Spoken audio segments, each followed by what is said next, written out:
ocurrió durante el sexenio de Ernesto Zedillo Ponce de León? Yo soy Historiker, acompáñenme a descubrir esto.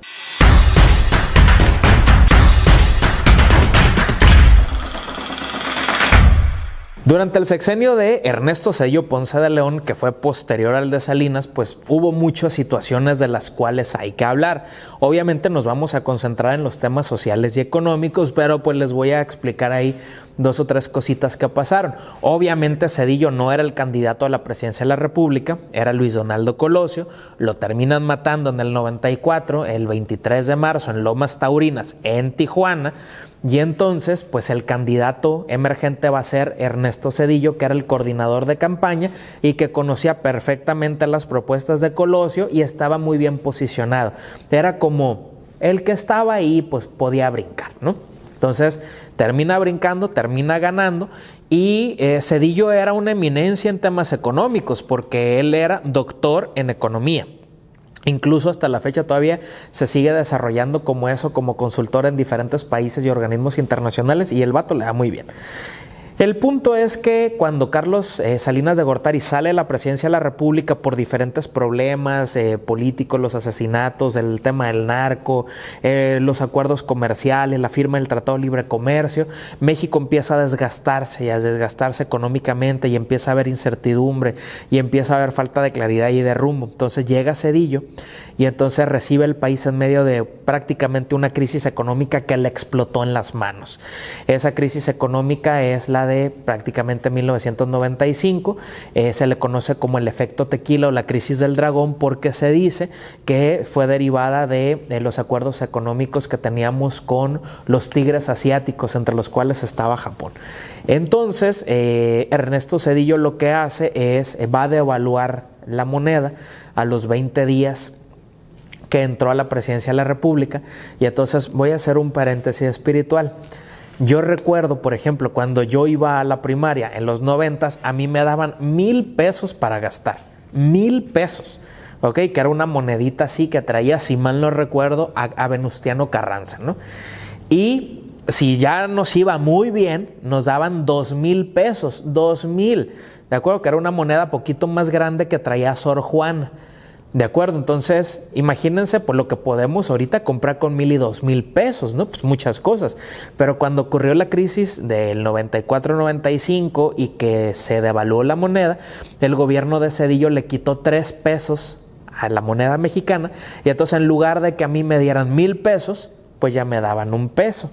¿De acuerdo? Entonces, pues obviamente pues eso representa pues pérdidas económicas, pérdida de inversión, pérdida de confianza, aumentan los niveles de incertidumbre, empezamos a entrar en un proceso de recesión o de devaluación económica, entonces bueno, los efectos fueron insospechados.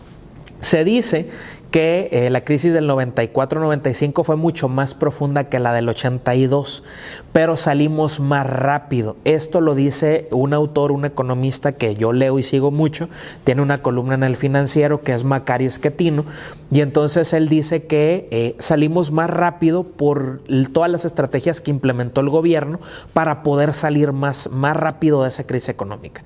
Es decir, ya para el 96, 97, 98 ya mostrábamos muchos signos de recuperación. Y en muchas de las áreas ya habíamos superado las trabas o los baches o los bajones en ese momento del 94-95. A Zedillo, igual que a todos los presidentes, también se le ha relacionado con el autoritarismo.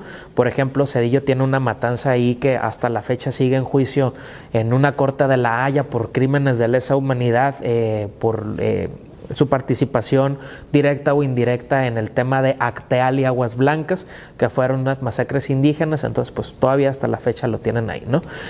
También por el tema del Fobaproa, bueno, pero habría un anuncio que decía, pero esa es otra historia, ¿no? Entonces nos vamos a concentrar en las reformas constitucionales que hizo Ernesto Zedillo para que el neoliberalismo se siguiera implementando en el país de forma mucho más fácil y de una forma poquito más fluida.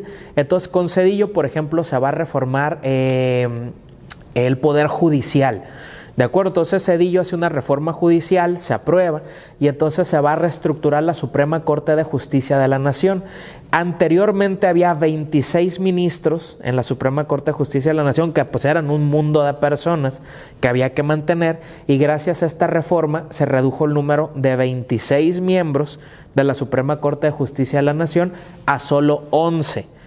¿De acuerdo? Entonces eso permitió un ahorro considerable y pues tener algo que se conoce como economía procesal. Es decir, entre menos recursos tengas, pues trata de hacer las cosas lo mejor posible o más rápido, ¿no? Entonces esto ocurrió, se conoce como la reforma judicial. Obviamente hay muchos pendientes en este poder, pero pues por algo se empieza, ¿no? Otra reforma también fue la electoral.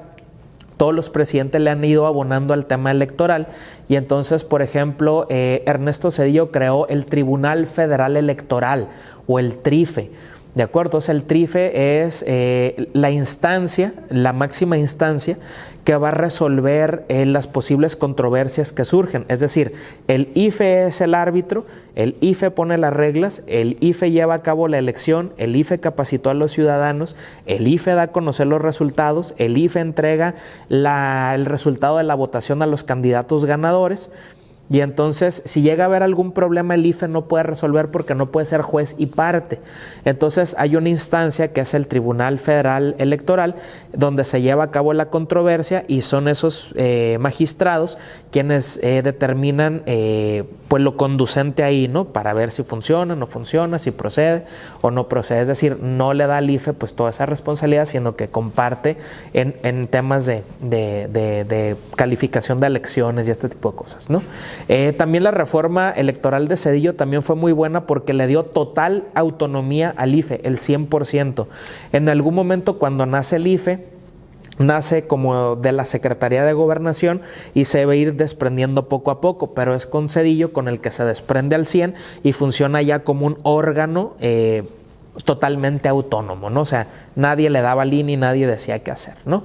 Y también es en esta reforma electoral que se va a prohibir que la iniciativa privada, que los empresarios patrocinaran las campañas políticas. Es decir, el IFE ya asignaba un presupuesto de acuerdo a la numerología de la política, pues ya se establecía el monto asignado para cada partido y pues hasta la fecha lo que ocurre, pues es lo que se puede gastar, ¿no?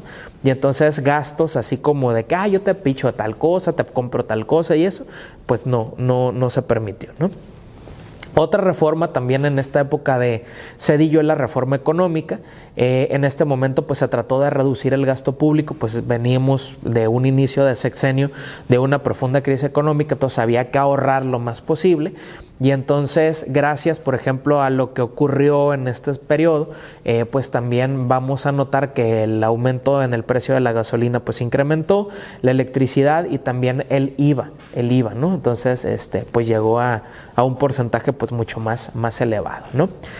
Para ir finalizando con las reformas constitucionales de Zedillo que permitieron el tránsito al neoliberalismo, se reformó el artículo 27 de la Constitución, que es el que habla acerca de la propiedad de la tierra, y entonces se dio paso a los fideicomisos. Los fideicomisos son agrupaciones legales, son instancias, son acuerdos, son tratados, son contratos legales que se establecen entre el gobierno y la iniciativa privada. Es decir, si el gobierno tiene que desarrollar X o Y actividad y no tiene el suficiente dinero, puede permitir la inversión de un empresario a través de un fideicomiso para cierto tiempo futuro y entonces pueda llevarse a cabo pues la prestación de ese bien o de ese servicio, ¿no? Entonces, junto con esta reforma al artículo 27, también se va a elaborar una ley que se conoció como la Ley de Inversión Extranjera para poder atraer todo el capital extranjero. Del sexenio de Ernesto Zedillo Ponce de León hay un balance muy positivo. Es el presidente que nos sacó rapidísimo de una crisis económica, es el presidente que nos trasladó prácticamente del siglo XX al siglo XXI. Es el presidente al que le toca la transición democrática. Ernesto Zedillo fue el presidente que llevó a México de la falta de democracia a la democracia o a la transición a la democracia. Durante mucho tiempo los investigadores los historiadores como Enrique Krause habían propuesto el término de la presidencia imperial para todo el tiempo que estuvo el Partido Revolucionario Institucional en el gobierno, que fueron más de 70 años. Pero fue en la elección del año 2000 con Zedillo, cuando él era presidente, que se permitió una alternancia en el gobierno, y entonces el próximo presidente, después de más de 70 años, fue un sujeto totalmente diferente. Él era empresario, había sido exgobernador de Guanajuato, había estado en la lucha de los años 80 por la apertura democrática, por el Partido Acción Nacional, y se conoce como Vicente Fox Quesada. Pero pues eso ya lo veremos en un próximo episodio. Entonces, hasta la próxima.